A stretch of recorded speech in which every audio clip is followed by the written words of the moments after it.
faithfulness, O God my Father. There is no shadow of turning with thee. Thou changest not, thy compassions, they fail not. As thou hast been, thou forever wilt be. Great is thy faithfulness, great is thy faithfulness.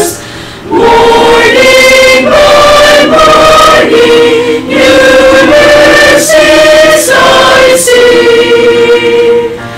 All I have needed, thy hand hath provided.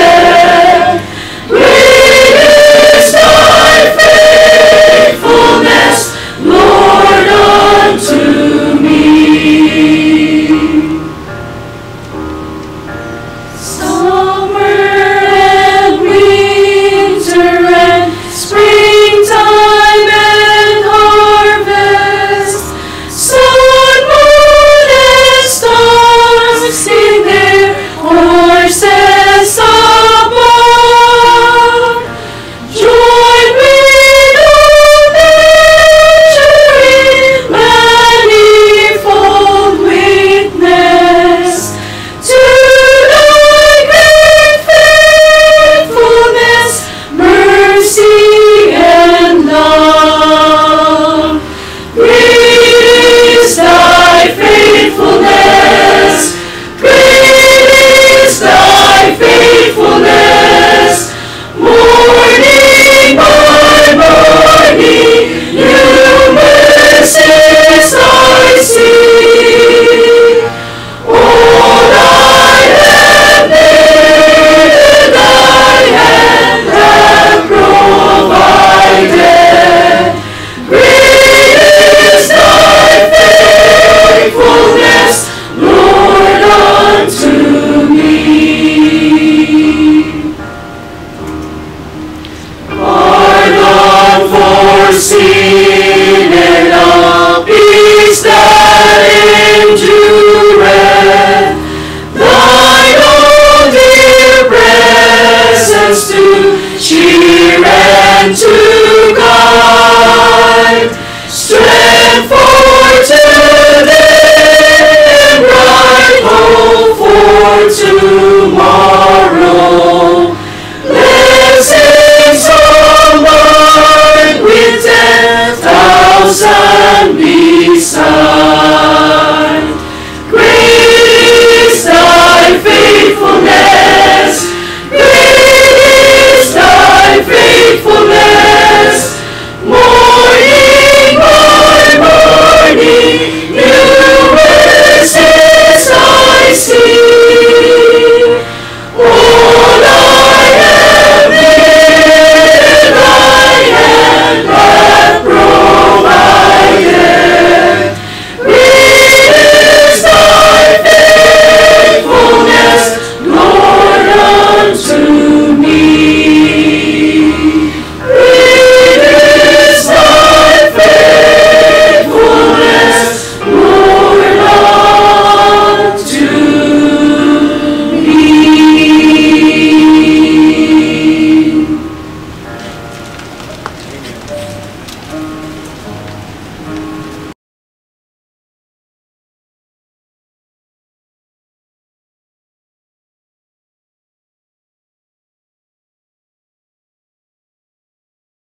Okay.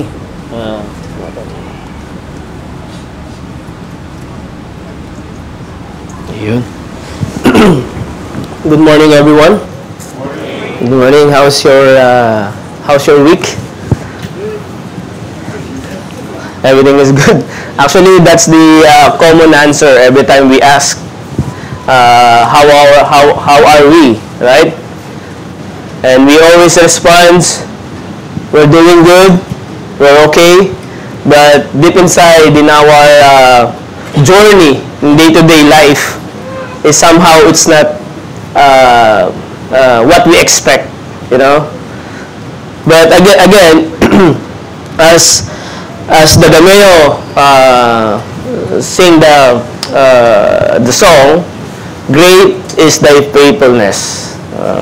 So ang faithfulness ng Panginoon ay continuous na nagwo-work to every life of the believer. Every morning, every day of our life, every minute, great thy faithfulness to the Lord. Amen? Amen. Okay. Still, we're in the theme of faithfulness in God. I think this is the last month. Actually, there's the next month. Still will be the same theme. Faithfulness in God. This faithfulness in God is pertaining to the people. Not the theme is not about the faithfulness of God to the people, but it talks about the faithfulness of the people to God. Right? So anyone in here is faithful to God?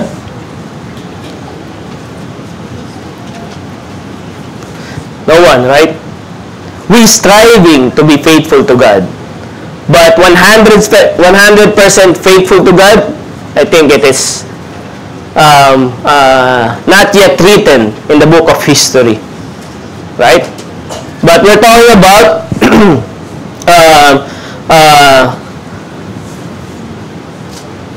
we'll go through to the faith, okay? The origin of faithfulness. We'll go to the faith and then go to the faithfulness. And through that, we will understand how to be faithful in God. Right? That's how we're going to study. Because sometimes we are out of track in the commandments of God. We are out of track in the instruction of God.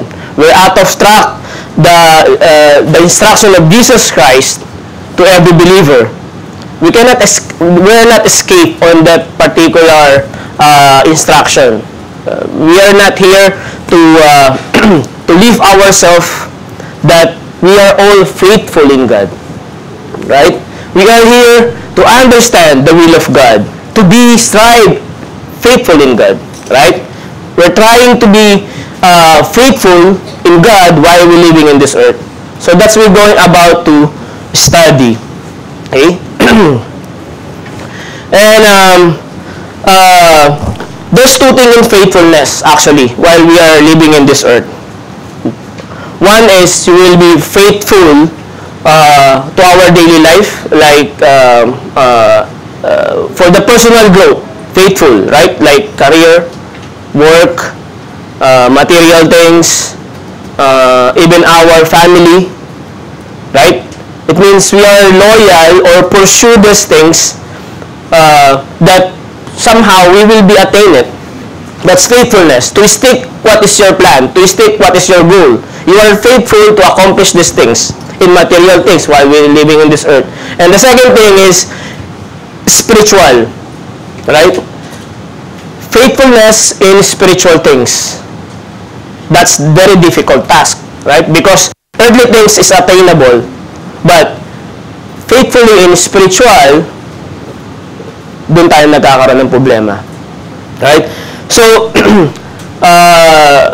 to overview about faith, okay, dadaanan natin yung faith, and then we'll go to the faithfulness, and let's see how we will understand the scripture according to the word, to the Bible. So, faithful is the word that comes from faith, sabi dito. Faith is the prerequisite for being faithful to someone. That's correct, right? You cannot say that you are faithful. You will be faithful to something, Right? Placing your trust and confidence in a person is a form of faith. Right? When you said faith or faithful, you are totally surrender to someone. You are confidence to that someone. For example, the chair. Yung unang-unang pumasok dito sa worship place is na-check mo ba yung mga upuan kung may bali dyan? No one, right? So everyone is sitting down, you are comfortable that, you know, you have faith on this chair that you can sit properly. You did not like every time you go outside, look for the chair, you will check the,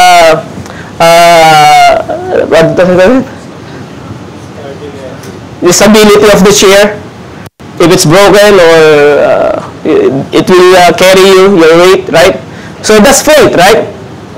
I heard one of the preaching, sabi ni Billy Graham, every day in our life, somehow, we use faith, practical and spiritual. When you go travel back, going to office, are you confident that your car that you're riding will deliver you to your office? You know that you are confident that your car is good condition, right? Sometimes it's fail. You have faith in the metro station that you have confidence that this metro station will not explode, right? That's faith. So now, the sabi dito is placing your trust and confidence is the person is a form of faith. Therefore, you will be loyal or obedient in any matter of circumstances. That's the characteristic. You will have obedient, loyalty, okay? In any matter of circumstances. Ibig sabihin, any event of your life, any situation, you will be loyal, and obedient, which is called faithfulness. Dun siya nag-arrive yung faithfulness. Biblically, it is essential for every believer. Bakit siya essential? Bakit siya essential to every believer? Because the faithfulness is the measurement of God, how far you can go with Him. Along the journey of every believer living in this earth, how far you can go with the Lord. That's faithfulness, right?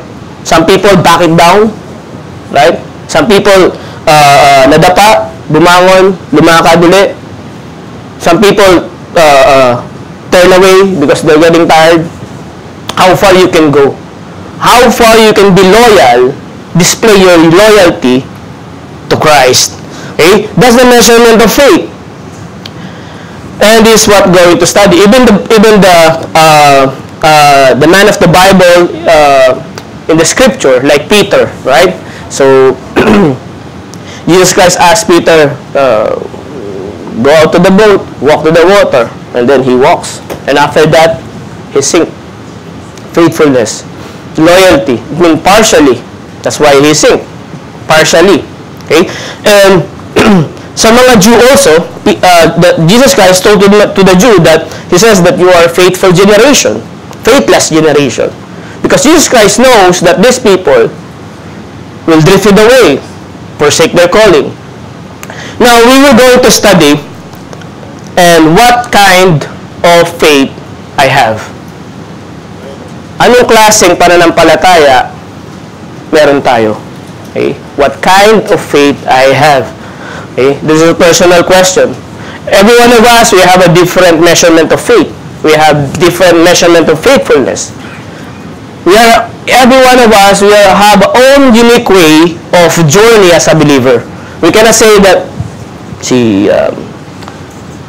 Shem, for example, he have a journey as a believer. He has own way, unique ways. We have unique ways. So every one of us have unique ways or the measurement of faith, being in a faithfulness. Ang unang nakakalam niyan ay ang Panginoon. Okay? So who's remember that the time that you surrender your life to Jesus Christ? You remember when you surrender your life to Jesus Christ? When you accept Jesus Christ as a Lord and Savior? What you said? Lord,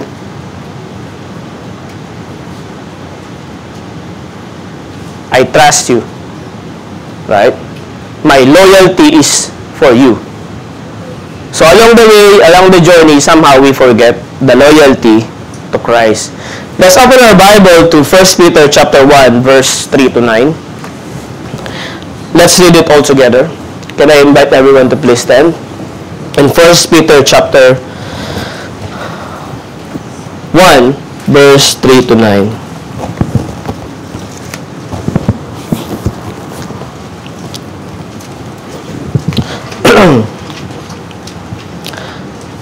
Let's read it on the verse 1, so at least we can see the whole context, and we'll focus on verse 3 to 9. Everyone is there in 1 Peter chapter 1, verse 1 to 9. I'll be reading the first verse. You follow me in the second verse, and the last verse we'll read it all together. I'll be reading the verse 1, 1 Peter chapter 1, verse 1. Peter, an apostle of Jesus Christ, to the strangers scattered throughout Pontus, Galatia, Cappadocia, Asia, and Bithynia.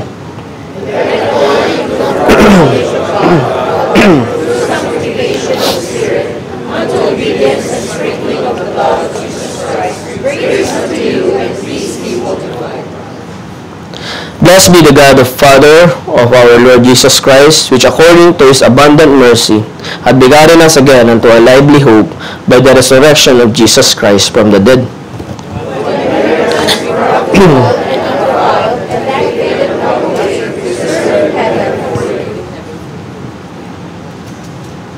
Who are kept by the power who are kept by the power of God through faith unto salvation, ready to be revealed in the last time.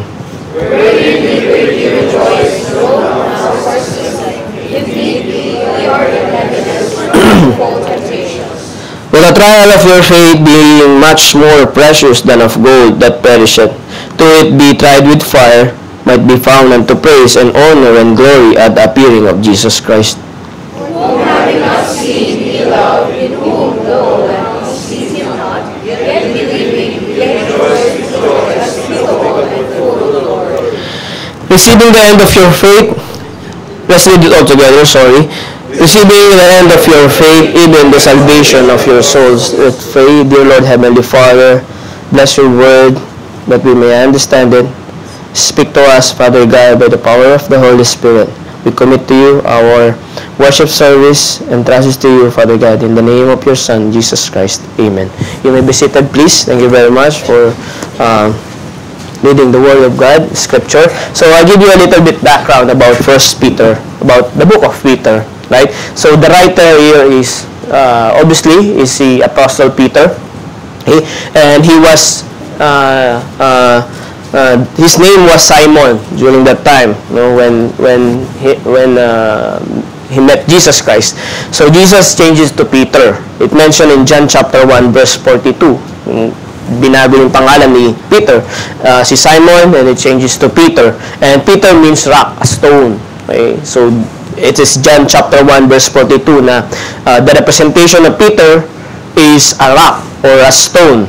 Okay, I'll be reading to you. And he brought him Jesus, and Jesus beheld him, he said, Thou art Simon. Simon is just Peter, in the book of Peter, the son of Jonah. Thou shalt call Cephas. Cephas in the Hebrew name. Okay, Simon, Jew, and the Hebrew name Cephas. And sabi dito, which is interpretation, a stone. Okay, so at stone, it's called Peter. Okay, so the people, ang mga receiver ng mga text nito ay si sa verse 1. Okay, sabi diyan, the strangers scattered throughout Pontus, Galatia, Cappadocia, Asia, and Bithynia. Okay, so this particular text is pertaining about to the people who are attended to the day of the Pentecost. Okay, the Pentecost, we are all aware about that, right? So there are 5 countries listed there. Okay, in the Acts chapter 2, sabi dito.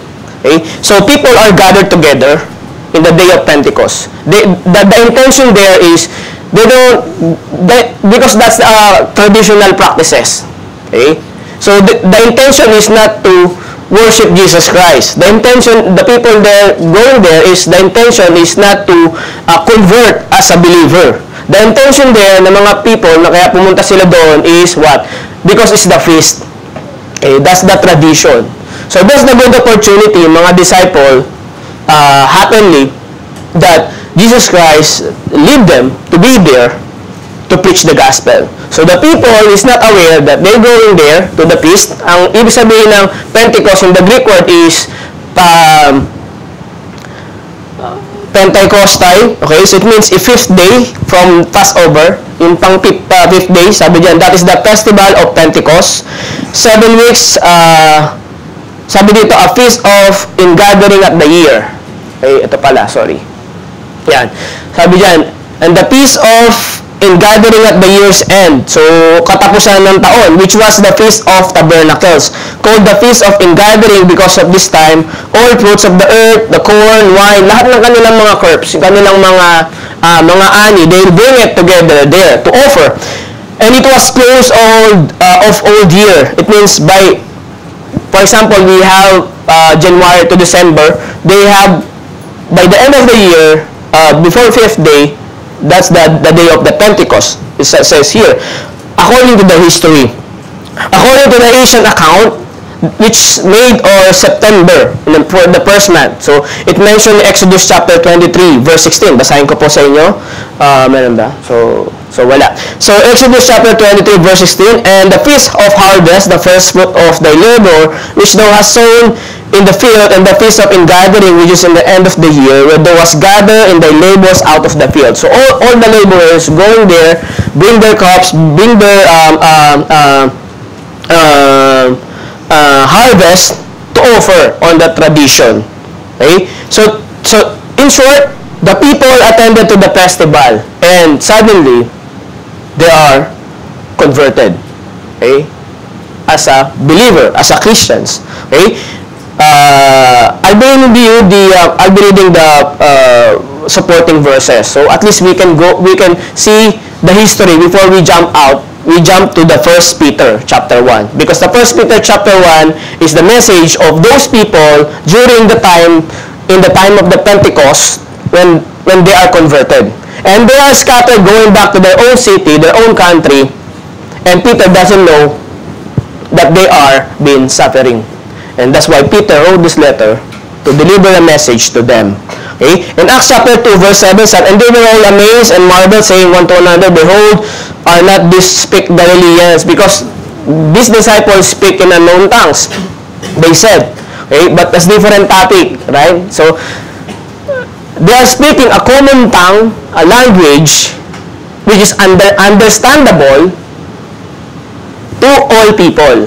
And it is not the word or the tongue that no one can understand. This word is understandable to all these people. Okay? It is not like rumble word. It is not.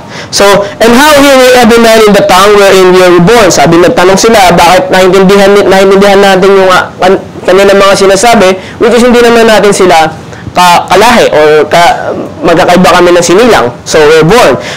Verse 9, Persian, Medes, Elamites, and dwellers in Macedonia, Judea, Cappadocia, Pontus, and Asia. So, they are included there. So, going back in the 1 Peter chapter 1, it says, the strangers scattered for a different country throughout Pontus, Galatia, Cappadocia, Asia, and Bithynia, which is the message is pertaining to these people.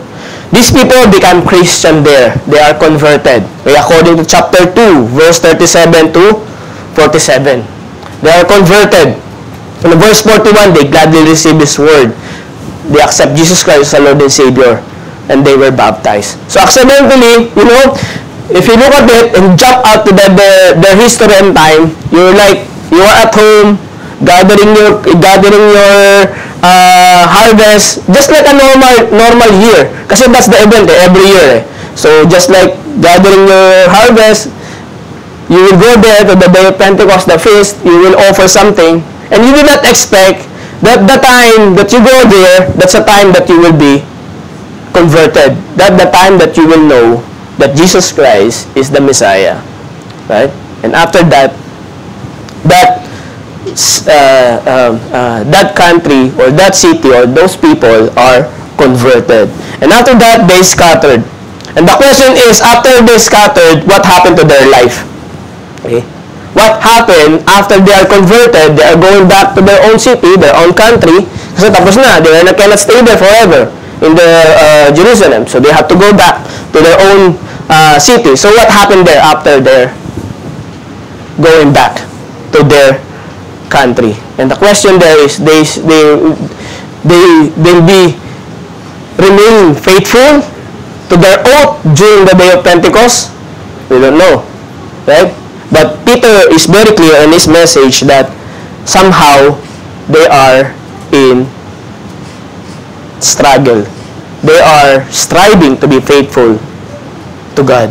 That's what we are going to ponder upon. So what kind or manner faith they have? Okay? In an application, what kind of faith we have? It's similar, right? We are converted as a Christian. We have different countries, different nationalities, we have different nationalities. And somehow we will go back scattered. And the question is, are we remain faithful in God? Remain loyal, or the loyalty to Christ. Right? So this one we are actually pondering upon what happened to their life. The first point natin, that how it will help us to understand or remain faithful in God along the way, the journey of every believer in our daily life. Okay? How we will remain faithful. Okay? First thing is, we have to go back where it came from. Okay? Remember the time that you made a commandment, a decree to Jesus Christ. What is that decree? The Old Testament, David and God, they have a decree, commandment.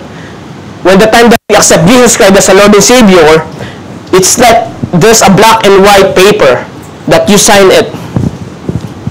Lord Jesus Christ, I accept you as a Lord and Savior. I offer my life to you and I serve you unto the death.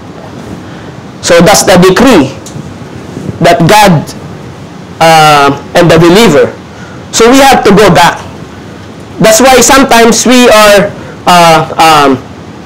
drifting away, because we're not going back what the oath that we have been agreed upon when the time that we accept Jesus Christ as a Lord and Savior. Right? Because parang nangyayari is like an entrance lang to heaven, to accept Jesus Christ as a Lord and Savior. One time. But after that, the loyalty and the faithfulness, it's not there. Because we know that God is faithful with us. Right? Because God will remain faithful forever.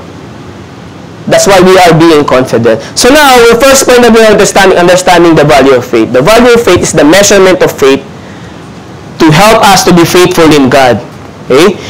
So Paul described here the value of faith in God's perspective. Okay? For those who profess their faith, the true faith, during the time of the Pentecost, they are converted, sama-sama sila doon, they scattered, and what happened to their life? That's what we dig upon. Verse 1, Peter introduced the strangers, the message pertaining this text to these people.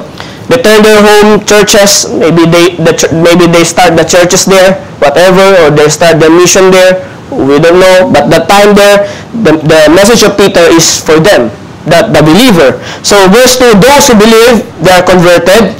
And sabi sa verse 2, elect according to the foreknowledge of God. That's very dangerous.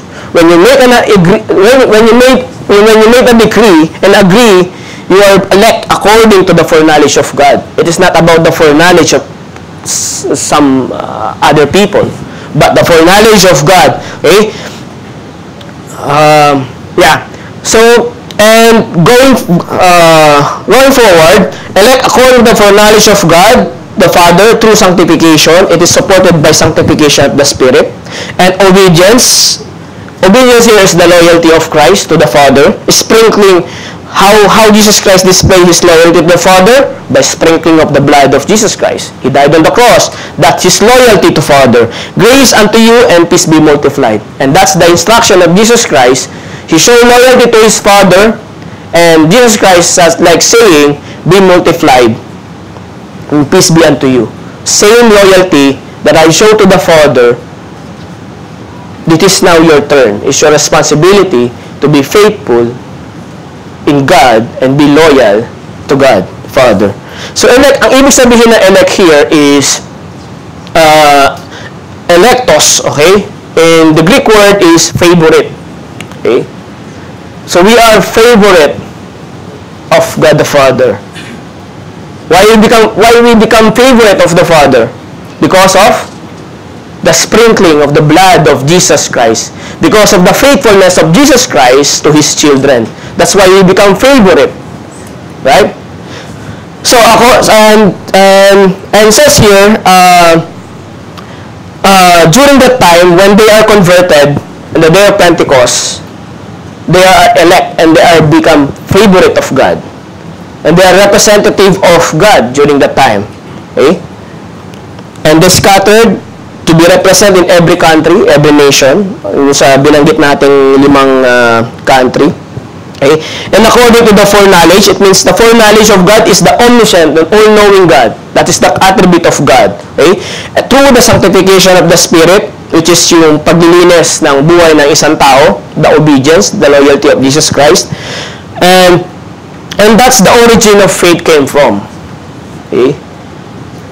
Jesus Christ first displayed the faithfulness of Jesus Christ to His Father. He is the one who display how the faithfulness works in Father. Okay? That's the biblical faithfulness came from. The loyalty and a total submission to God. How we can say that? Because Jesus Christ is obedient unto the death of the cross. The loyalty of Jesus Christ to His Father unto the death of the cross. Okay?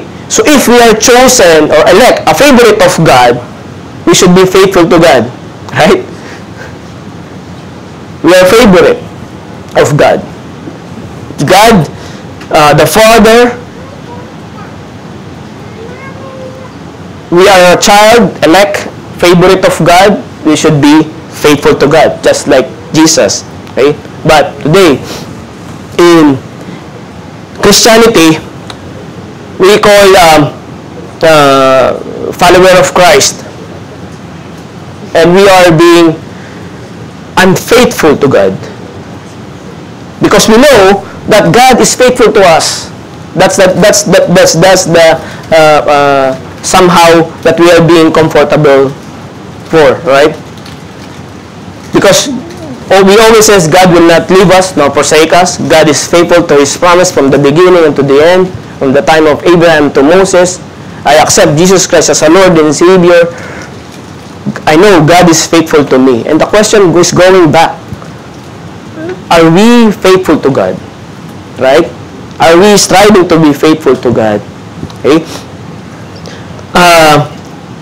It seems like it is not totally surrendered. Right? So when the time that going back to the salvation, for how many years, I surrender all. But surrender all is one of the form of faithfulness. Okay? Marami siyang attributes. Okay? So one of the form of faithfulness is yung surrender. But somehow, it seems like we're living not surrendered to God. Right? So people again here is reminding Peter that because of this happened in their life, okay, they might question. Okay? They might question.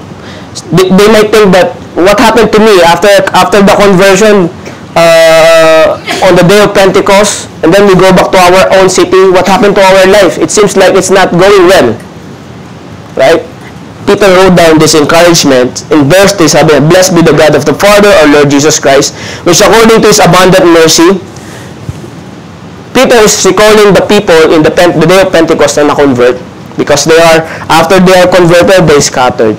And after they scattered, parang ang buhay nila ay hindi naging normal. Nung the time na hindi pa sila naniniwala sa Panginoon. In the time when they are not yet a believer. Question. For all of us are converted as a believer, right? Our life will be the same the time that we are not yet a Christian. Ang buhay ba natin that time, hindi pa tayo nakakilala sa Panginoon, and ngayon ay the same? It's different, right? A different life, different mindset, different culture, different way of thinking. It's very different. Okay? So that's what they experience. So Peter, they are asking why it's happening to us. Like we thought that it's like when we believe Jesus Christ as our Lord and Savior, it is a fortune. So Peter says, "Blessed be the God the Father of Lord Jesus Christ, according to His abundant mercy." Abundant mercy is saying here is the promise of God from the beginning. His mercy for all those people who trusted Him, hath begotten us again. That's the key word, begotten us again. Peter is reminding him, begotten us again. Why again? It means there's something happened before that. Peter is recalling the time of the Abraham. Because people there has been redeemed, right, by faith. And Peter is recalling up to that generation that He hath begotten us again. Sinasabi niya dyan, we are removed from the slavery of sin during that time. Abraham, Moses, the man of God. Okay? And Peter said, reminding us again unto a lively hope, unto now, Jesus Christ. What is the lively hope? That means Peter saying here, security and assurance. Okay? Assurance that we have a lively hope through by the resurrection of Jesus Christ from the dead, because of the faithfulness of Jesus Christ to His Father. That's the evidence of Jesus Christ raised from the dead, overcome sin, right?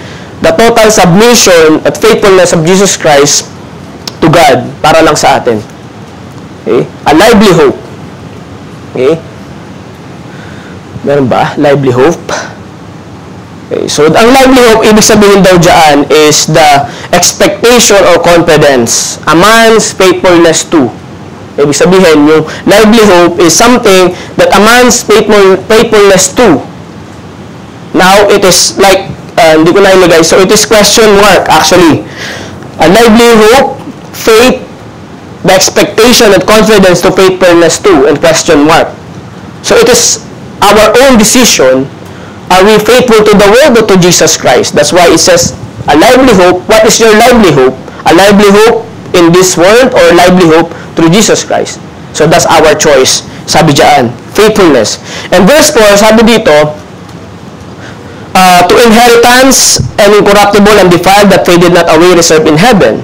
So, just like saying here in Peter sa mga tao in the time of the Pentecost, sabi ni Peter, God showing and displaying the character, saying, son, daughter, be faithful unto the end. Okay? Because I am faithful to keep my promise. Okay. Pinaparating ng Panginoon na I am faithful to keep my promise. So son, daughter, remain faithful to me. So it's just like saying that we are unfaithful, but God will still remain faithful. So the condition for that is we have to remain faithful also. Okay? Like a father. Bakit ganoon? Kasi sa verse 4, sabi niya dyan, inheritance incorruptible, undefiled, that faded not away, reserved in heaven for you. That's the promise of God. The Peter saying here, into this country, na Pontus, Galatia, Cappadocia, Asia, and Bithynia, they are experiencing some strange mga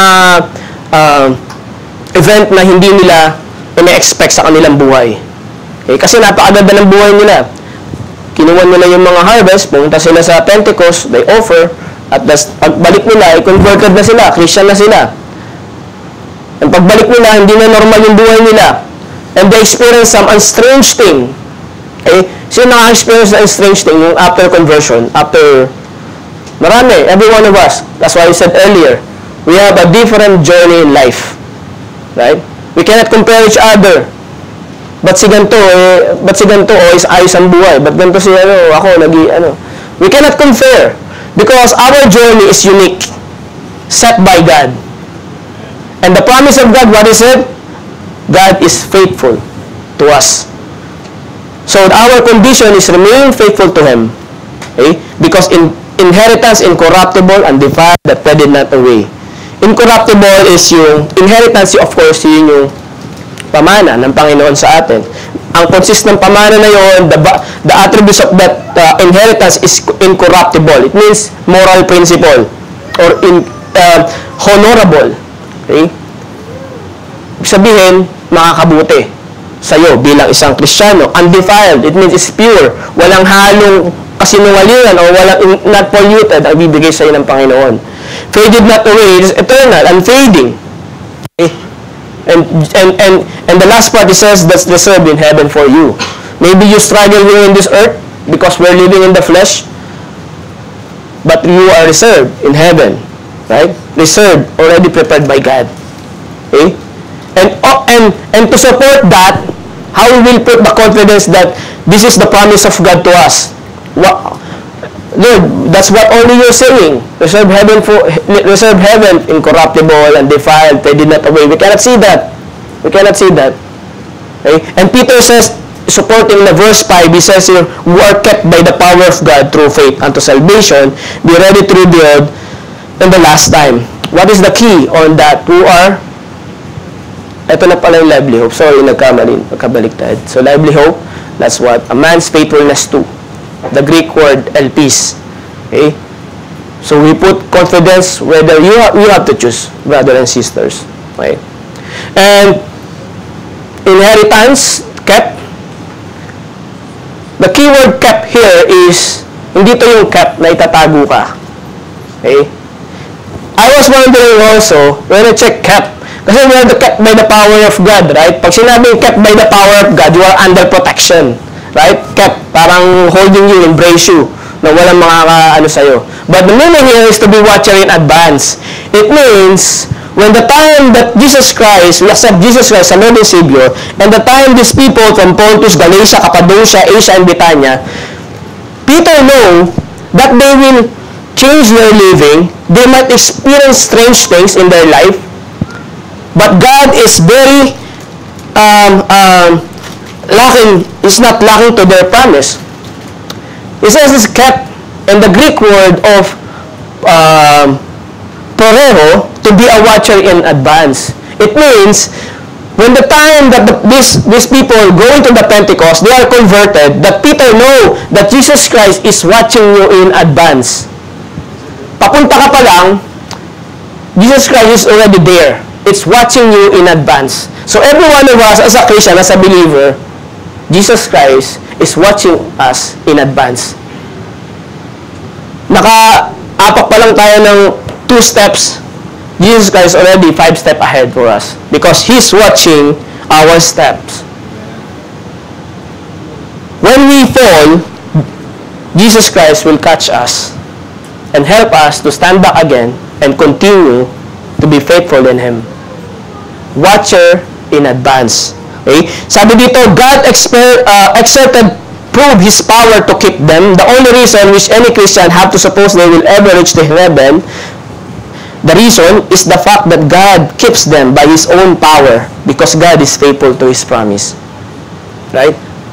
That's why believer going to heaven, because God holding His power kept us to be watcher in advance, because God is faithful to His promise.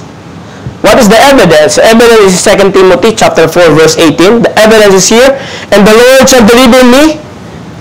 Sabi ni Paul, kept you or protected you, yung deliver me from evil work and will preserve me. Ibig sabihin ng preserve me dyan is yung kept also. Kept and secure you unto His heavenly kingdom for His glory, to whom be glory forever and amen. Yung deliver me and preserve me is the attribute of kept. Okay? From evil ways or the system of this world. So the evidence that we are watching, God is watching us in advance. Okay? And what's the meaning of the power? So power is the miraculous power, implication of miracle, ability, abundance, or mightily work, which is done only by God. Okay? It is not done by human being. It's done by God only. Okay? An example of faith, faith to the man of the Bible in 2 Timothy chapter 1 verse 9 to 14. May verse, so let's read it. 2 Timothy chapter 1 verse 9 to 14. I'll be reading to you. Who hath saved us and called us in the holy calling, not according to ours, but according to His own purpose and grace, which has given us in the Christ Jesus before the world began. It is, yung verse 9 and 10, it is the nature of faith. the presentation of Jesus Christ. Okay? And verse 11, sabi dito, 2 Timothy, who were appointed a preacher, which is Paul, an apostle and a teacher of Gentiles, because we know Paul and he is converted as a believer, follower of Christ, for which cause does the cause? What is that cause? Strange things happen to his life. Okay? We don't know. There's a lot of things written in the Bible that how Paul strived to be faithful despite of the situation, the heaviness. Okay?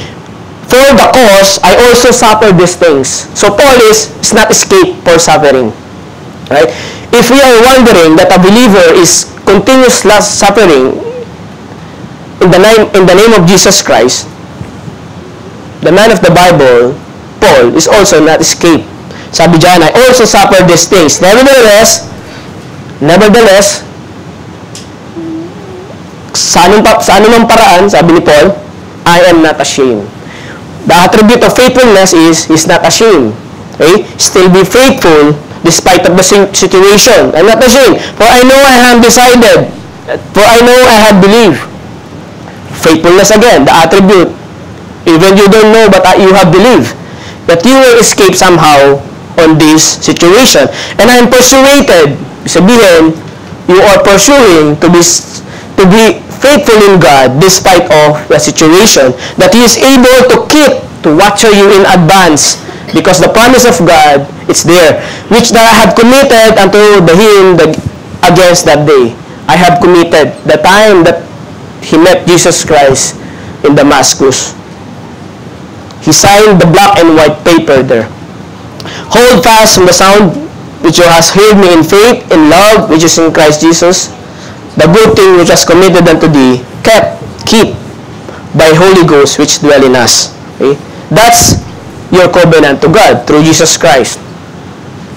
We see the covenant of Paul to God through Jesus Christ, and this is also our covenant to God through Jesus Christ. We have a covenant to God. We have a black and white paper that kept by God. Hindi niya nakakalimutan yun. But us, we are forgetful to that covenant. So God protecting us, keep us, and preserve us in His power.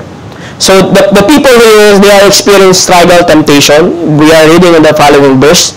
Okay? So the enemy here is trying to destroy the relationship of these people to be unfaithful to God.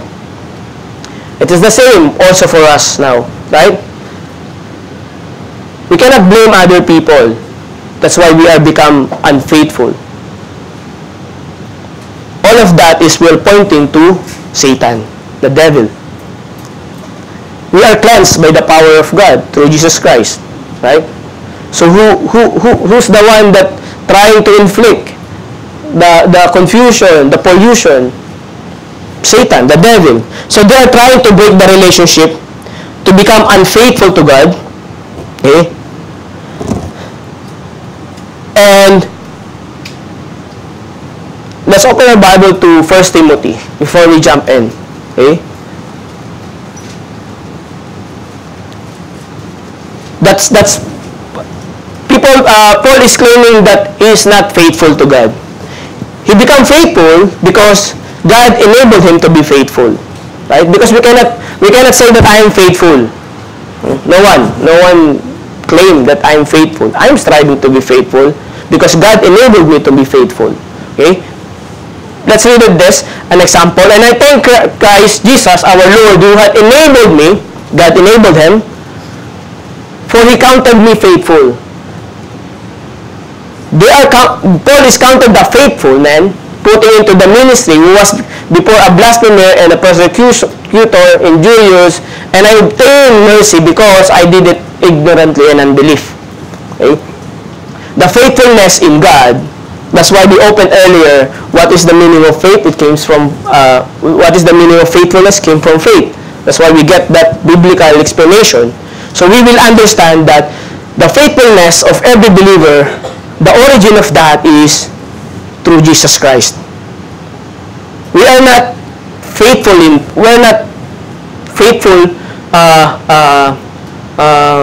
the beginning as an origin. We are not faithful. Okay? We become faithful because of through Jesus Christ. Enable us. Okay? And if you see this, that's why it's very crucial, sabi niya, putting me into the ministry. So every one of us have a ministry with Christ. Anyone forsake the ministry of Christ that entrusted to us, it is dangerous. God gives us counted as a faithful into the ministry, and then we forsake that ministry that entrusted to us is very dangerous. What is the kabaliktaran ng faithful? Faithfulness. Unfaithfulness. Right? So it means that you are unfaithful to the ministry. Faith is very essential, okay? Displaying faithfulness is a measurement how far you can go with God. Okay? So Peter saying here that you experience these things, strange things, sabi ni Peter sa mga Galatians, mga Galatia, Cappadocia, sa mga countries na ito. Sabi ni Peter, don't lose hope. Don't go back to your old life. Sabi ni Peter, you are already converted, don't go back. Don't lose hope because that's the promise of God. Mercy, love, faithfulness of God na na-receive nyo the day of Pentecost, keep it. Wag niyong pakawalan. Okay? So it's just like for us also that we are all believer that is scattered. Right? So maybe we will go to back to our own country, Philippines, or maybe you are pursuing other international country, we don't know. But wag nating kalimutan. Don't forget the covenant that you made to God. Okay? Because this is how the measurement of God, how far you can go with Him. Okay? But through that, the value of faith that we have during the beginning, that we accept Jesus Christ our Lord and Savior, will help us to go along His journey. But along that journey, kaya sabi ni Paul dito na hindi rin siya na-escape. Yung si Peter, hindi rin escape. Mga countries na ito, hindi rin escape. Why? Bakit kailangan? Kasi kailangan siyang i-test. Okay? Why need testing? Kailangan i-test. Second point natin is faith will be tested. Bakit kailangan i-test? The need of testing. Ba? Kasi once dumating ang bagyo sa ating buhay, binabagyo tayo. Diba? We have become weakened. Okay? And Satan is there. The devil is there. Is waiting. And the unfaithfulness will lure our minds and hearts. And we will separated from the presence of God. Okay? Second point is faith will be tested. Hindi tayo makaka-escape dyan. Okay? Hindi tayo makaka-escape dyan. It will go along that process. So the believers in the day of Pentecost, they converted, their faithfulness, dumaan sila sa pagsubok. What kind of test na experience nila? We will go into that. And then we will compare na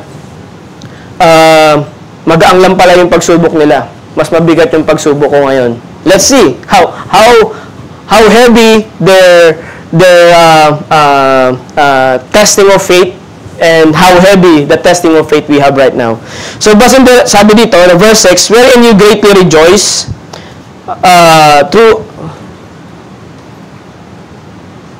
so wherein you greatly rejoice, true now for a season, if need be, you are in heaviness through manifold temptation, the trial of your faith being much more precious than gold that perisheth. Okay? And verse 7, that's the verse 7, verse 6 and 7. And sabi dito, wherein you greatly rejoice. Peter is before he jumped into the persecution and the suffering of the people during that time, he go to the rejoice. Right? So, he opened the introduction and the message to rejoice. Okay? Pwede ba natin sabihin yun sa kapatiran natin? When someone is struggling. Diba? I remember, yung history nila, Ninong Nel, yung history nila. Diba? Napakasakit nun. Diba?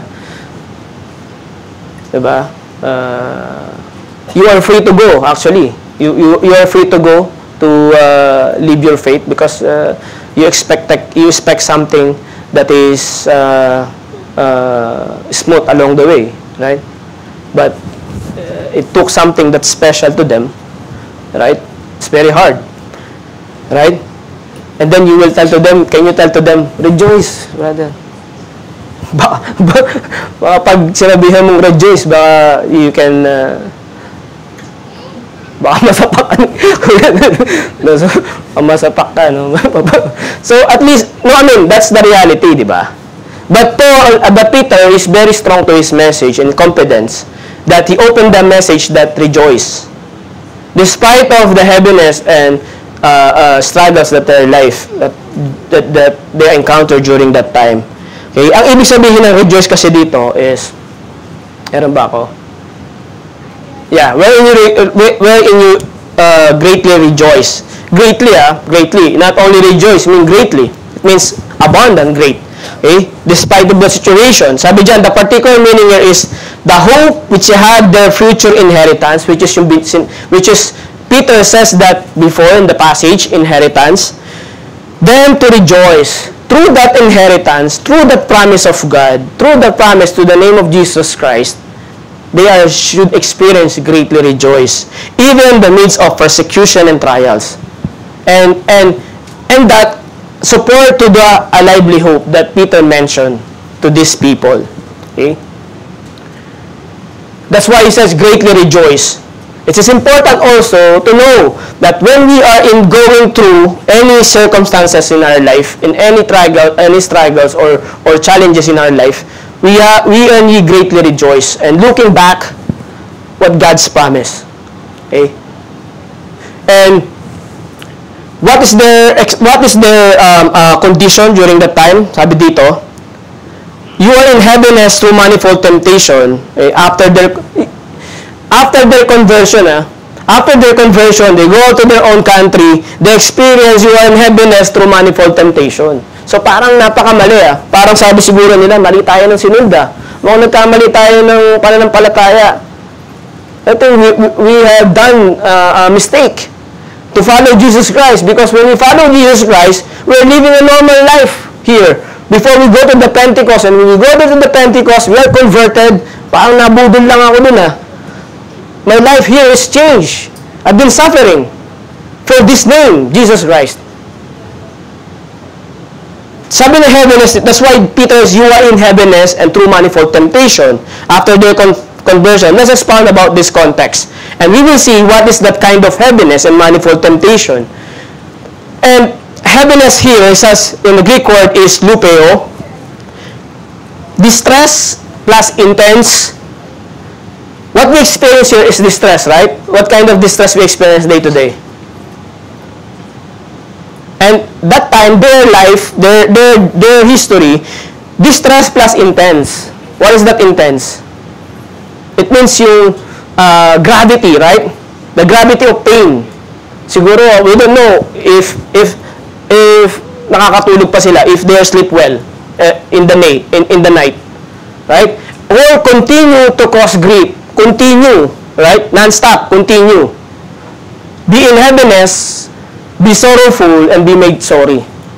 That's the heaviness that they are experiencing. Are we experience this kind of heaviness? Na-experience ba natin ito? Hindi, di ba?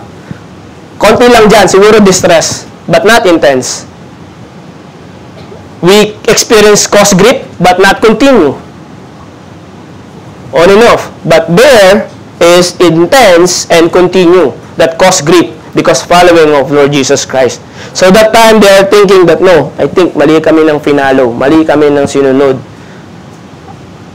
I think we made a big mistake in our life that we follow Jesus Christ as our Lord and Savior, because our life will not go along away our own expectation. We cannot live like a normal life before, right? But Peter saying here is greatly rejoice. Okay? And through manifold temptation, what is that manifold temptation? The manifold temptation here is through many kinds of trials. So we don't know what kind of trials. Andun yung persecution na pinupugutan ng ulo or sinusunog, ganyan. So sabi dyan, they might have consisted of poverty.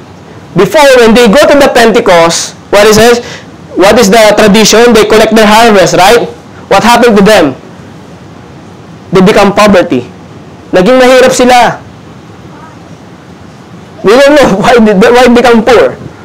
After the conversion, right? So persecution, and that's a common, when you are a believer that time, persecution, sickness, nagkaroon sila ng sakit. And the tendency here is the efforts of others to lead them to renounce their religion. It means that people around them telling them, no, let's go back, let's forsake your new faith. Look at you now, become poor, you're sick, you're struggling. After you converted, after you go to the Pentecost and believe that disciple preaching, you accept Jesus Christ as Lord and Savior. People around you, they said here during that time, their time is lead them to renounce their religion. No, come back to the previous where you are, and go back to their former state of unbelief, driving them back because of this happening. Okay, so what is the faithfulness there? Unfaithfulness, right? Loyalty to Christ.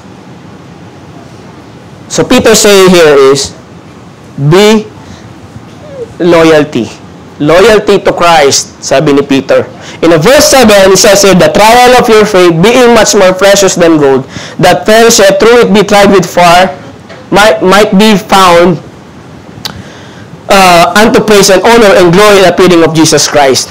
What you notice on this verse, after the manifold temptation and the trial of your faith, heaviness and the manifold temptation after that, because the testing, the trial of your faith.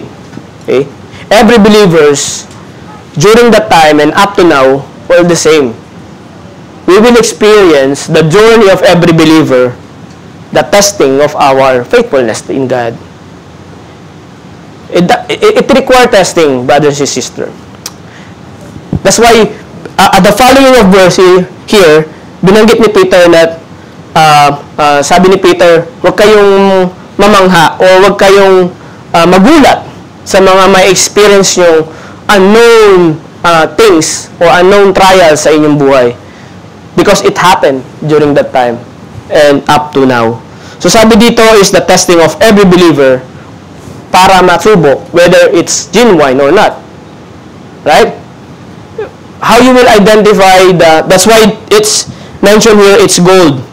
May makikita natin later. Let's open our Bible to first James chapter 1 verse 3 to 4. James chapter 1 verse 3 to 4, sabi dito, knowing this, James is saying to the people of the Jew, learning this, sabi dito, knowing this, it means yung learning the scriptures, keep in mind the scriptures, that the trying of your faith, it means the testing of your faith, the process of purifying of your faith, the testing of your faith, worketh patience.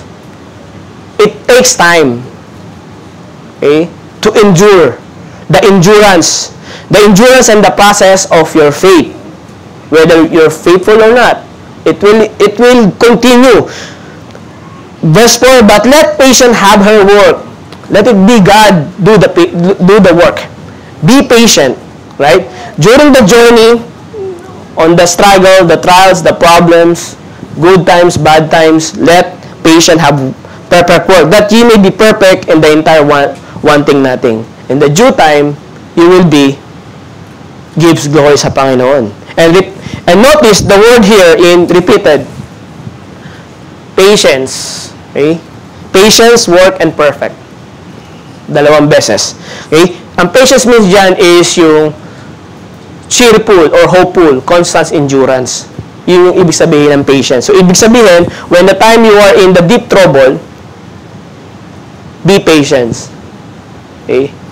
Endurance, faithfulness, remain faithful. Okay? Sabi dito, but let your patience have her perfect work, that may be perfect and entire wanting. Okay? The commitment, not partially display faith. Okay? Not partially, but faithful in God in every situation. good or bad. Okay? Sino yung unang-unang tao sa Bible that endure the perfect na yung faithfulness? The history. Jesus Christ, right? So, Jesus Christ is the one who endure the faithfulness and the suffering. Okay? Suffered yet, faithfully obeyed, and display loyalty to Father. Diba? Pinako na siya sa krus, pero yung loyalty niya ay nasa Father pa rin. Nung pine-persecute siya, yung loyalty niya ay nasa Father pa rin. So that's the example of the endurance in worst trials in the history of the Bible, but remain loyal to his Father.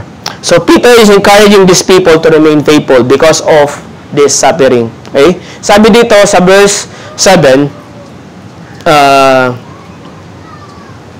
much more precious than gold that perisheth. Gold is metal. Okay? Sabi dito, much more precious than gold, through tried with fire, might be found praise and honor and glory in the appearing of Jesus Christ.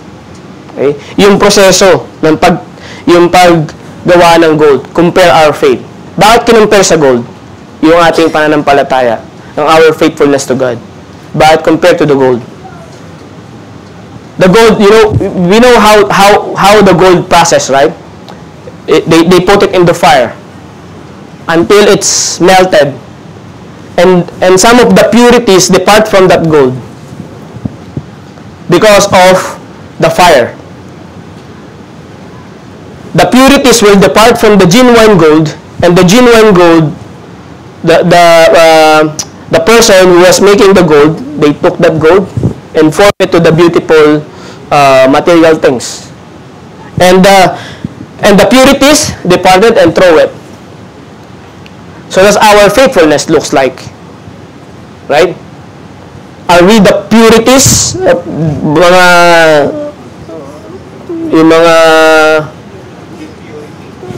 Impurity, tayo mga impurity, mga maliliit na mga bagay na mga marurumi? Or are we the gold? That's why Peter compared to the gold. Okay? And says here is, this does not mean that their faith was much more precious than gold. Okay? Yung faith daw natin hindi much more precious than gold. What is the meaning of that? It says is the process of showing whether it was or genuine, was not genuine, was much more important value in the process than of the testing of the gold in the fire. More importantly, the result will be arrived at by it. It was more desirable that it should be done. The process of making gold, that's the testing of faith. Okay, what is the difference of that? The faith, our faith and the gold. The gold here, sabi dito, that perisheth. Even the process of being tried with fire, the idea is the gold, however valuable, is perishable thing. Ang gold daw is material and perishable. Through tried with fire, masusubok siya sa mga pagsubok, sa mga bagyo, whatever is that trials, anong naharap natin sa buhay-buhay. Okay? With fire, yun yung fire, sasalain tayo. We'll go to that fire. Okay? And our faithfulness will go to the same process. Okay? Also, their faithfulness will go to the same process and will be tested whether it will be genuine or not, whether it will be endure up to the end or not. Okay? That's why Peter says in the text that, sabi dito, because gold have the characteristic of beauty. Okay? The meaning of, I take that comparison of gold and faith. Okay? So what is the meaning of Peter during that time? Sabi ni Peter, ng explanation dito is, because gold have the characteristic of beauty but is still perishable thing. Okay? And the faith Peter described here is the process used to test it identical. The same process. Yung kanilang pagsubok during that time is ang pagsubok natin is the same. And the outcome is the same and the beauty of it the same, but is non-perishable and eternal. Magkaiba lang. Hindi natutunaw. Gold melted, but faith will endure forever. That's the faith, how it described Peter. That's the difference. Okay? So Hebrew chapter, how to display the faithfulness in Hebrew chapter 11. How to display our faithfulness to God. And without faith, sabi dyan, it is impossible to please Him. Yung faith dito is yung perishable. If our faith is perishable thing, it is not pleasing, right? So that's why it says here that the faith Without faith, it is impossible to please Him. For who comes to God who believe that He is and He is a rewarder of that diligently seek Him. What is the faith? How to display faithfulness to God? Diligently seek Him. Okay? Diligently seek Him is to search out, or investigate, crave, or seek after. So, continuous ba natin hinahanap ang Panginoon? In faithfulness in God. Right? So, diligently seek Him. To display faithfulness is one of the characteristics is to search out, investigate, crave. Nagkikrave ba tayo sa Panginoon? We crave to the Scripture. We crave knowing more Jesus Christ despite of situation of everything that happen in our life. Seek after. The tendency is we become unfaithful. Going back. That's the nature. Okay? Sabi ni Peter, for those remain faithful, will continue and seek God. And that's the evidence and the fruit. Okay? To diligently seek Him. Continue seeking after the mind of God. Okay? So, maraming mga instances na ang mga believers sometimes, we depart from our covenant. Sometimes we fall because of the heaviness and manifold temptation, right? We encounter this in our daily life. We encounter this, the heaviness, manifold temptation. We fall talaga. Okay? But, sabi ni Peter dito is, continue, diligently seek Him. Okay? Don't let Satan use this opportunity or use this heaviness, temptation, and trials to break our relationship to God. To going back what we came from. Okay? This is the characteristic of the nature of forgetful person. Forgetful. Okay? It's very dangerous. A warning of Peter. 2 Peter chapter 2. Okay? For if after they have escaped the pollution of the world through the knowledge of the Lord and Savior Jesus Christ, they received Jesus Christ as the Lord and Savior, you committed that you will serve the Lord with all your heart. I surrender all. Right? That's your covenant. And it says here, the pollution of the world through the knowledge of the Lord Jesus Christ, nilinis na. They remove you from the pollution of the world. Through the suffering of Jesus Christ, to the obedience and loyalty of Jesus Christ, by the sprinkling of His blood, displaying His loyalty to His Father. So you can remove from the pollution of the world. Right? And what happened? It says here, they are again entangled therein. They're going back. Entangled therein. Going back. And what is the outcome? What is the outcome of that situation? And overcome, and the latter end, it is worse with them than in the beginning. You are more worse than in the beginning. Why Peter says it? Why you are worse than the beginning?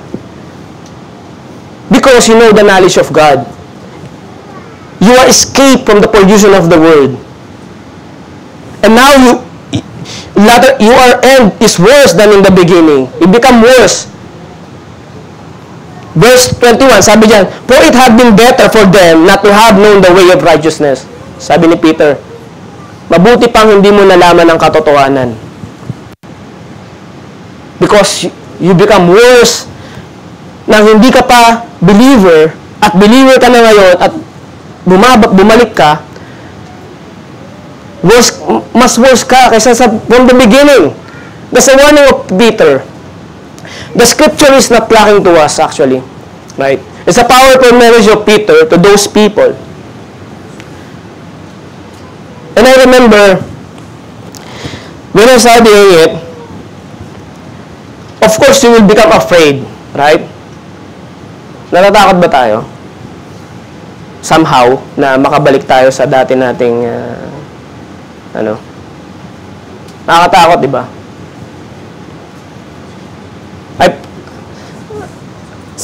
We don't know, no? We don't know God who holds tomorrow, right? But Peter, the Scripture is saying here that the encouragement actually ito. Encouragement and the guide that we should follow. Sabi niya dito. For it had been better for them not to have known the way of righteousness, than after they have known it. it's better na hindi mo pa nalaman. Hindi mo nalaman ang karakteristik ng Panginoon. Hindi mo siya nakilala. To turn from the holy commandment and deliver them to them. Sabi diyan sa verse 22, but it has happened, and according to the true proverb, the dog turned his own vomit again, and the soul that was washed over wallowing in the mire. Yung soul dito is yung pig. Okay? Yung sabi dito is, bumalik siya sa dating putik. Okay? So it is very dangerous message and encouragement also to Peter, to these people. Okay? Hindi natin sila masisisi eh. Kasi sabi sa 1 Peter chapter 1, at this is 2 Peter, it is the same people. Heaviness eh. Heaviness, manifold temptation. That's the nature of the flesh. You will fall. You will fall. Okay? You will fall. But Peter say here na, wag, brother and sister, wag tayong bumalik. Wag kang bumalik. Sabi, if they have, after you've escaped the pollution of the world, na-escape ka na sa pollution ng mundo eh, through the knowledge of Lord Jesus Christ. Okay? And they are entangled therein and overcome. The latter end is worse than with them in the beginning. Magiging worse pa tayo sa dati pang hindi pa tayo naging Kristiyano. Mas mabigat. For it had been better for them to not to know them. Mas mabuti pa na hindi natin nakilala ang Panginoon. Okay? Peter encourages to remain faithful and loyal to God in Christ's name's sake, despite of circumstances. Okay? Display our loyalty to Christ, not to the world. Okay? So endurance, my brothers and sisters, endurance. Okay? The endurance, the faithfulness is the endurance. Okay? In 1 Peter chapter 3 verse 17, sabi diyan, for it is better daw, mas okay daw ito, for the will of God be so, the will of God, following His instruction, that ye suffer for well-doing than evil-doing. Okay? It's very hard decision to make. Right? It's very hard decision to make. Are you continue to Christ, loyalty, put your loyalty to Christ, then you will suffer? Or you have choose the world that offer things that you will become more comfortable in? You have choose to make. Okay, but Peter says is by be faithful unto the end, brothers and sisters. Be faithful. It's okay to suffer for Christ than evil doing. Okay? And the time nito, nung nabasa ko na time nito, and I pray. So I pray. Lord, if somehow I drifted away and my body used for evil doing, take me. Mamatay na lang ako. Patayin mo na ako.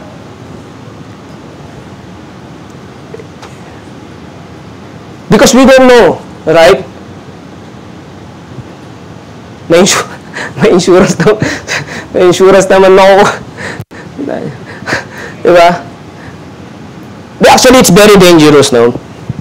This message for Peter from the people here is because they are heaviness and manifold temptation. We don't know what that they're facing right now. Every one of us are fighting every day in our life. How to survive, how to deal with this world, right? And the time comes, the time that our body is used for the evil doing, our body is used for the purpose of the devil. It's better to die. It's better to suffer. That's the instruction. Kaya lang sabi ni Bible dito, the testing of faith is much more precious than gold. The process of testing of it is more important. Okay? And going back, self-evaluation, what kind of faith I have? Did I seek after God? They are continue seeking Him, but loyalty to Him. This is one of my favorite preacher. He quote this one.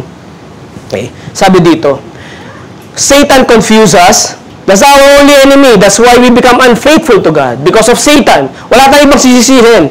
We cannot point fingers to Pastor, to Jeff, Pastor Red, or anyone. We cannot point fingers to them. We are one family. Satan is the cause of everything. Of become unfaithful. Because the heaviness and manifold temptations. Also the same thing there. They are they want to break the relationship and forsake God. Isa sabi ni Billy Graham, Satan confused us not to be separated in the world. That's what he wants. Be faithful to the world and be faithful to God. The same thing. That's okay. Be faithful to God, be faithful to the world. That's fine. That's what Satan used to inflict us. And he called 1 John chapter 2 verse 15, 17. Ito yung love the world and the Father is not in him. Diba? The last thereof will pass away. Ito yung kinote ni Graham. We remember that preaching long before. So it means that Billy Graham talking to this audience, na he's saying that this verse, the 1 John chapter 2 verse 15, 17, how long we've been heard this passage. And how long has been meditate this passage? That's Billy Graham said. And he quoted this following, separated from the world, separated from the sins of the world, having our own lifestyle, have our own Christian culture. We somehow think we can hold hands with the world and make it to heaven. We somehow we can have our one foot in the world and one foot in heaven and we're gonna make it. We won't. Billy Graham said, we won't. We cannot go to heaven just like this concept, this living. Sabi ni Billy Graham. So there's repentance, there's faith, and there's obedience, there are loyalty, following Christ even unto death. And he's following this question to his audience as, are you willing to do that? No. I cannot, Billy Graham. I cannot. It's too hard to bear. But the Bible is very clear that we cannot go to heaven holding hands the world, holding hands to God, our foot in the world and our foot in the heaven. We cannot. Either you forsake it. Kaya nga sabi dyan, it's better to suffer for the will of God than para magamit ang iyong katawan para sa evil purpose. When I read this, paulit-ulit ko siyang pinakikinggan. Very short clip lang kasi siya. Paulit-ulit ko siyang pinakikinggan. And I going back, and my mind is always going back and going back. Keep praying that, Lord, please, pag dumating man sa punto na ganito, kunin mo na ako. Kunin mo na ako. Pag dumating sa point na ganito, kunin mo na ako. So that's how we should pray for one another. We should pray for one another. Strengthen one another. Okay? So, wag natin kalimutan yung ating covenant sa Panginoon. So, Psalms chapter 40, verse 5 to 10. Doon nakalagay. So, buksan natin. Psalms chapter 40.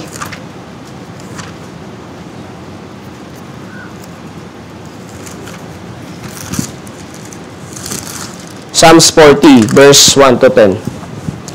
Psalms 40, verse 5 to 10. It says here, many, O Lord, my God, are the wonderful works which thou hast done, and thy thoughts which toward us, they cannot be reckoned up in an order unto thee. If I would declare and speak of them, they are more than can be numbered. So, the psalm is saying that there's a lot of blessings and miracles happen to his life. Okay? Hindi lang trials. Sinasabi niya, sabi niya. Verse 6, sacrifice and offering thou didst not desire. Yung sacrifice and offering is not much more attention to God, sabi dito. Mine ear hast thou opened, burnt offerings and sin offering hast thou not required. Hindi mo binibigyan ng pansin yung offering na ito. Bakit kaya? Verse 7, then said I, lo, the psalm is talking about, I came into the volume of the book, it is written of me. Verse 8, I delight to do thy will. That's the faithfulness of this person to God. to do thy will. O my God, yea, thy law is within my heart. The faithfulness is, the law is in his heart. Okay? I have preached righteousness in the great congregation, only preaching the miracles of God, the abundancy and mercy of God. No, I have not refrained my lips, continuing declaring who God is. O Lord, thou knowest, yung pagkakilala sa Panginoon, I have not hid thy righteousness within my heart. So it means, is not keeping the righteousness in his heart, the faithfulness, the loyalty to his Father, to God. I have declared that faithfulness in thy salvation. Keep declaring the faithfulness of God. So keep declaring the faithfulness. I have not concealed thy loving kindness. I did not seal the loving kindness that you showed to me during the time that I met you, Lord. Yung pagmamahal na binigay sa atin ng Panginoon, did we seal it? Sinil na ba natin yun? Sinil na natin yung pagmamahal ng Panginoon, hindi na natin pinapakita. So sabi dito, hindi ko sinil. And that the truth from the great generation. So it means that today onwards, to the next generation, your faithfulness will bring to the next generation. May mga mag-look up dyan. Okay? Yung mga pinakita natin, mga pinakita ng mga tao na ito, na-endure nila ang faith, ang mga pagsubok, bagyo. May mga makikinabang dyan, the next generation. They look up that these people endure suffering. It's better to suffer for Christ than to do the evil. Along the way, after the testing, it will give glory. Okay? Verse 7, verse 9, that the trial of your faith, much more being more precious than of gold, that perisheth, tried with fire, might be found unto praise and honor and glory at the appearing of Jesus Christ, whom you have not seen, you love, and whom that you have seen not, yet believing, you rejoice, joy unspeakable, full of glory, receiving the end of your faith, even the salvation of your soul. Might be found unto praise and honor and glory. Okay? The endurance and remain faithful, striving to be faithful in God, Jesus Christ will congratulate you. Right? Remain faithful. Congratulate ka ng Panginoon. The endurance. Diba? This Matthew 25 verse 21 was been preached by Noel prayer meeting. No? His Lord said unto him, well done, thou good and faithful servant. Thou hast been faithful over few things. I will make thee ruler over many things. Enter to do in the joy of the word. We're talking about the faithfulness. Okay? When we meet Jesus Christ, are we expecting that Jesus Christ will congratulate us? Are we expecting that Jesus Christ will congratulate us? Diba? This bread, thou good and faithful servant. Gusto ba natin marinig yun sa bibig ng Panginoon? If yes, endure, brothers and sisters. Endure. Endure lang natin. Endurance. Okay? The representation of faithfulness of every believer is very important to the Lord. In Hebrews chapter 11 verse 1. Now faith, the substance, yung substance dito is the element or required of things hoped for, yung the expectation that we hope. The evidence of things not seen, yung mga evidence things not seen, which is heavenly, spiritual, okay, eternal. Okay? And why faith described like this, and why it's required to be faithful? In Hebrews chapter 10, verse 38, why it's required to be faithful? Hebrews chapter 10, verse 38, now just shall live by faith, because we are living by faith. Faith is representation to be faithful.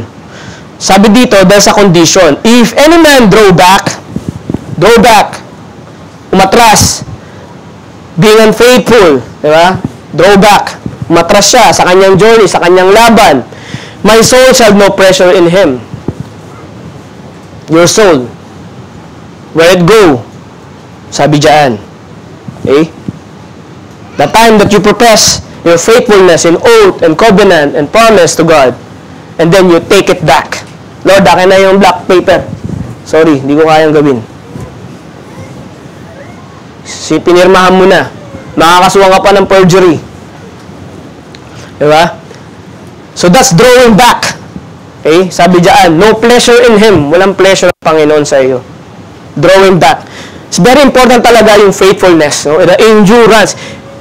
Sometimes we mistaken the meaning of faithfulness, right? That's why we open the faithfulness. The faithfulness, it is not about complete attendance. It's not about that. It's not about memorizing the whole Bible. Faithfulness is not like that. The faithfulness is the endurance. How long or how far you can go with God side by side or in following Him. Right? How long? How far you can go? Hanggang kamatayan ba? Or hanggang 5, 10 years, 15 years lang? So that's how it works.